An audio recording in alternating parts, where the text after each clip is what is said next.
Hear them screaming. I tell you, I was so nervous tonight under the table, I thought I was going to throw my head back and scream. Where you can hear across the border of Arkansas and parts of Louisiana and Tennessee. And I said to your charming sister-in-law, May, honey, why don't you put those precious little things at a separate table with an oilcloth cover? She made enormous eyes at me. Oh no, on Big Daddy's birthday, why, he would never forgive me. Well, I tell you what, Big Daddy hadn't been at the table for 2 minutes with those 5 no-neck monsters drooling and slobbering over the food before he threw down his fork and shouted, for God's sake, Goop, why don't you put them pigs at a trophy in the kitchen?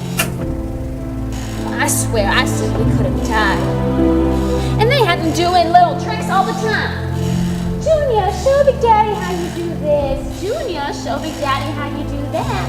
Say your little piece to Big Daddy. Sister, show your dimples. Of course, it's comical.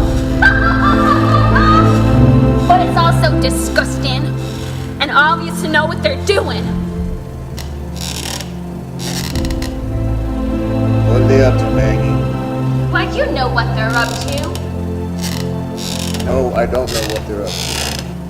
I'll tell you what they're up to, boy mine. They're up to cutting you out of your father's estate and how we know Big Daddy's dying of cancer. There's so much light in the room.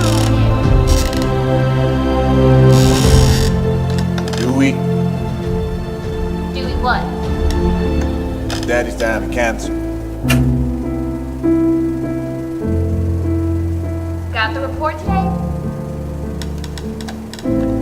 And I'm pretty sure Goop and his wife were sure of it too, which more than likely explains their usual migration to the smoke. That place is famous for treating alcoholics and dope fiends in the movies. I'm not in the movies. And you don't do dope. Otherwise, you'd be the perfect candidate for Rainbow Hill, baby. That's where the plan is ship you. Say something, Maggie. In fact, sometimes I suspect that Big Daddy harbors a little unconscious lech for me. What makes you think Big Daddy has a lech for you, Maggie? The way he drops his eyes down my body whenever he's talking to me. The way he looks at my boobs. The way he licks his chops. That top is disgusting. Did anyone ever tell you that you're an aching-ass Puritan brick?